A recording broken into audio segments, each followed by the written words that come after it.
भेज सकता है। तो आपको बता दूं, जब राम जी छोटे से थे तो एक बार राम जी ने माता कैकई के नेत्र बंद कर लिए। कैकई ने कहा राम खोलो आंखें। राम ने कहा एक शर्त पर खोलूंगा, माँ मुझे वचन दो कि जो मैं मांगूंगा तुम दोगी। हाँ हाँ राम मांगो, क्या चाहते हो। राम जी ने कहा माँ जब मैं बड़ा हो जाऊं और मेरे पिता मुझे जब राजा बनाने लगे तो आपके चरणों में प्रणाम करूं, माँ मुझे वनवास भेज देना। कैकई माँ बेहोश हो गई। राम क्या कह रहे हो, मैं आपको वनवास क्यों भेजूंगी। कैकई बोली मैं तेरे बिना राम जी ना पाऊंगी। राम जी ने कहा माँ मेरा अवतार कुछ और उद्देश्य के लिए हुआ है, आप मुझे वनवास भेजोगी तो मेरी जय जयकार होगी माँ, पर आपको अपमान का सामना करना पड़ेगा। कैकई माँ ने कहा राम यदि मेरे अपमान मुझे अपमान मिलता है और मेरे अपमान से यदि मेरे राम का सम्मान बढ़ता है तो तू जो कहेगा राम मैं वो करूंगी। तो राम जी ने ही कहा था कि माँ मुझे वनवास भेज दे। तो फिर 14 साल का वनवास क्यों?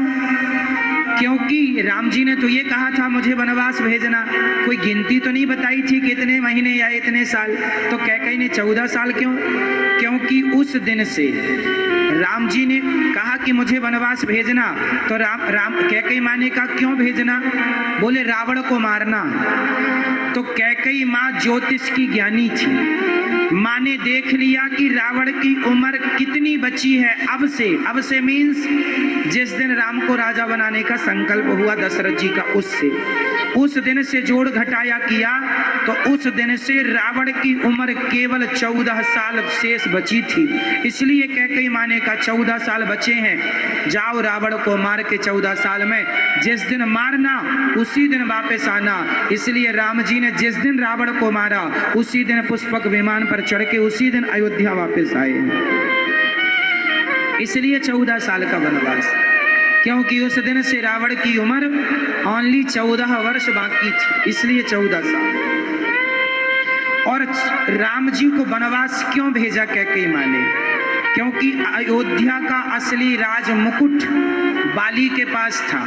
एक बार दशरथ जी आ रहे थे तो दशरथ जी से बाली ने कहा, कैकई भी साथ थी, बोले या हमसे युद्ध करो या अपनी पत्नी दो। दशरथ जी बोले युद्ध कैसे करें, पत्नी भी कैसे दें। तो अपना राज मुकुट उतार कर दशरथ जी ने दे दिया, क्योंकि बाली से युद्ध करके जीतना तो संभव था नहीं। तो अयोध्या का असली राज मुकुट बाली के पास था, ये बात कैकई जानती थी केवल। दशरथ जी ने वैसा ही नकली मुकुट बनवा के पहन रखा था।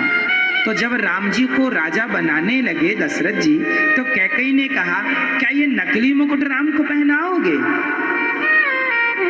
इसलिए राम नकली मुकुट पहनाना है तो भरत को पहनाना। राम जाओ पहले बाली को मार के अपना असली राज्य सिंहासन लेकर आओ। इसलिए कैकई माँ ने राम को वनवास भेजा, इसलिए राम जी वनवास गए। कारण बहुत सारे हैं। राम जी वनवास गए, तमसा नदी के तट पर पहले, फिर श्रृंगवेरपुर पहुंचे। जटायु राम जी को लेने और केवट नाव में बिठा के राम जी को पार लगाया है। और राम जी चित्रकूट, फिर पंचवटी। जटायु के पंख काट दिए रावण ने और माता सीता को लेकर चले। राम जी ने जटायु का अंतिम संस्कार किया, क्योंकि राम के पिता जटायु थे।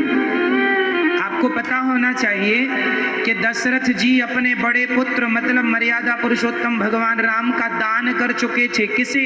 जटायु को। इसलिए खुद के पिता मरे तो अंतिम संस्कार में राम जी ना गए दशरथ जी के, पर जटायु का अंतिम संस्कार खुद किया, क्योंकि वो उन्हें अपना पिता, क्योंकि जटायु के ही पुत्र थे राम जी, क्योंकि दशरथ जी दान कर चुके थे जटायु को। जटायु ने राम को गोद लिया था। अविरल भगति मांगी बर गीध गयऊं हरिधाम, केहि की क्रिया यथोचित निज कर कीन्ही राम। राम जी ने जटायु का संस्कार किया। आगे रावण को मार करके राम जी ने विभीषण को लंका का राजा बनाया। वापस आए, भरत जी से गले मिले, राम जी राजा और सिया जी रानी बनी।